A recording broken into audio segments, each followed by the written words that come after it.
वजन कमी करण्यासाठी आपला आहार कसा असावा दिवसभराचा ही सिरीज आपण इथे चालू केलेली आहे. तर आजची रेसिपी आपली एकदम मऊ लुसलुशीत खुसखुशीत असा मुळ्याचा आणि गाजराचा पराठा आपण हेल्दी पोषक बनवून घेणार आहे. वजन पण कमी होते, पोटभर जेवणसुद्धा होते आणि शिवाय हेल्दीसुद्धा आहे. तर इथे मुळा घेतलेला आहे. मुळे आपल्याला जेव्हा आपण पराठे बनवण्यासाठी घेतो तेव्हा मुळा असा जाड घ्यायचा आणि लांब असलेला मुळा घ्यायचा. मुळ्याच्या वरची जी साल आहे ती आपल्याला सालरने काढून टाकायची आणि नंतर आपल्याला मुळा आणि गाजर किसणीने किसून घ्यायचा. आता किसून घेतलेलं आहे. दुसऱ्या भांड्यामध्ये आपल्याला हे घालून घ्यायचं आणि यावरती आपल्याला अर्धा चमचा मीठ घालायचं आणि हे सगळं मीठ चोळून साधारणतः 10-15 मिनटं तरी हे आपल्याला असंच ठेवायचं. कारण मुळ्याला आणि गाजरला पाणी सुटत असतं. आणि दुसरी गोष्ट म्हणजे आपण बाकीचे जसे पराठे बनवतो तेव्हा आपण जे सारण असतं ते असं परतून घेत असतो, शिजवून घेत असतो. पण मुळ्याचा आणि गाजराचा पराठा बनवताना मात्र आपल्याला तसं करायचं नाही आहे.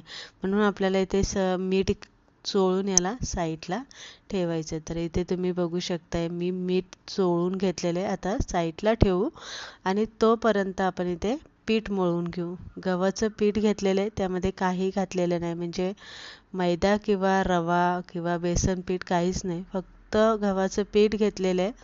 ओवा यामध्ये घालायचा आपल्याला थोडासा, अर्धा चमचाभर मीठ घालायचं, अर्धा चमचाभर आणि 2-3 चमचे आपल्याला कच्चंच तेल पिठामध्ये घालायचं, जेणेकरून आपला पराठा जो आहे ना असा कडक न होता असा मऊ झाला पाहिजे.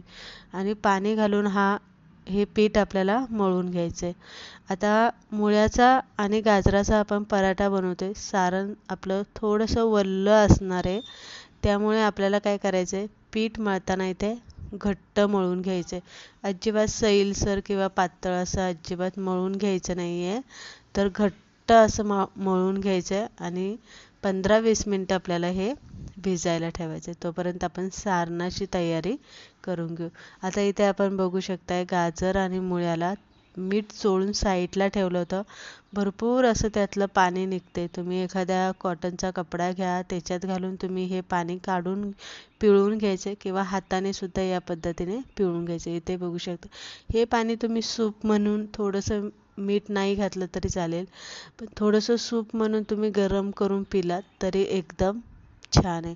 आता हे जे आपण पिळून घेतलेले गाजर आणि मुळ्याचा किस तो मोकळा करायचा आहे आणि मग त्यामध्ये एक छोटासा कांदा बारीक चिरून घालायचा आहे. कोथिंबीर मात्र भरपूर तुम्ही यामध्ये घातली तरी चालेल. आता यामध्ये तुम्ही थोडंसं चीज पण घालू शकता, किसून घालू शकता. त्यानंतर तुम्ही यामध्ये थोडासा कोबी पण घालू शकता.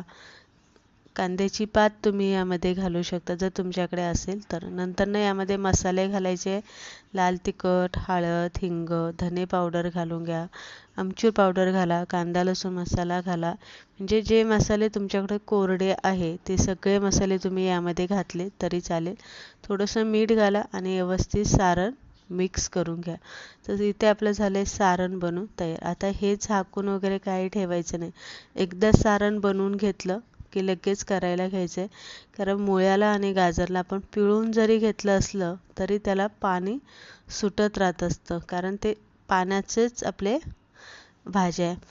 आता आपण इथे चपाती लाटून घेणार आहे. सगळ्यात पहिले आपल्याला किती मोठा पराठा बनवायचा आहे, किती पातळ किंवा जाड बनवायचं आहे त्यानुसार पिठाचा गोळा घ्यायचा आहे. चपाती लाटून घ्यायची आहे मोठी आणि मग त्याच्यावरती आपल्याला या पद्धतीने सारण असं कडेपर्यंत पसरून घ्यायचं आहे आणि अशी दुमटून घडी घ्यायची आणि मग ते पराठा आपल्याला इथे लाटून घ्यायचा आहे. एरवी जेव्हा आपण सारण भरून पराठा बनवत असतो तेव्हा आपण त्याचा उंडा बनवत असतो, पण मुळ्याचा किंवा गाजराचा पराठा जो आहे ना त्याचा आपल्याला उंडा बनवता येत नाही. या पद्धतीनेच आपल्याला पराठा लाटून घ्यावा लागतो, कारण सारण पाणी असतं, ओलसर असतं आणि ते पटकन असं पिठाच्या बाहेर निघतं. म्हणून आपल्याला या पद्धतीने पराठा लाटून घ्यायचा आहे. पराठा लाटून घेतला की आपल्याला भाजताना पॅन गरम करायचा आहे. आणि गॅस थोडासा मोठा ठेवायचा आहे, जास्त मोठा नका ठेवू, पण थोडा मोठा ठेवा आणि त्यावरती छान असा खुसखुशीत पराठा इथे भाजून घ्या. पराठा भाजताना आपल्याला पराठा सुरुवातीला गव्हाळा गव्हाळा असतानाच उलटून घ्यायचा आहे आणि मग तेल लावून आपल्याला हा चांगला खरपूस असा भाजून घ्यायचा आणि मग खाताना तुम्ही इथे तूप लावून गरम करून खाऊ शकता किंवा तूप लावून लगेच खायला घेतला तरी चालेल. तर इथे तुम्ही बघू शकता छान खुसखुशीत असा आपला हा मुळ्याचा पराठा इथे भाजून तयार झालेला आहे. त्याच पद्धतीने आपण इथे दुसराही पराठा तसंच बनवून घेतलेला आहे.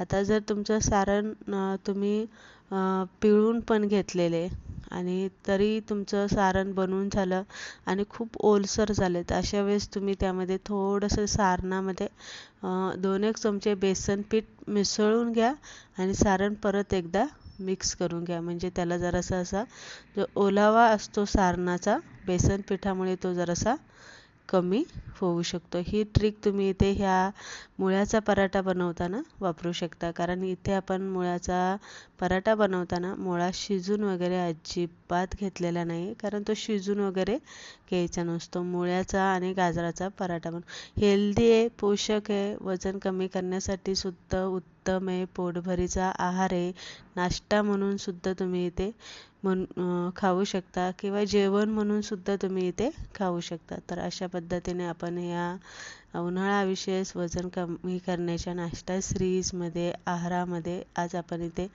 छान असा पोषक हेल्दी मुळ्याचा आणि गाजराचा पराठा बनवून घेतलेला आहे. रेसिपी आवडली लाईक शेअर नक्की करा.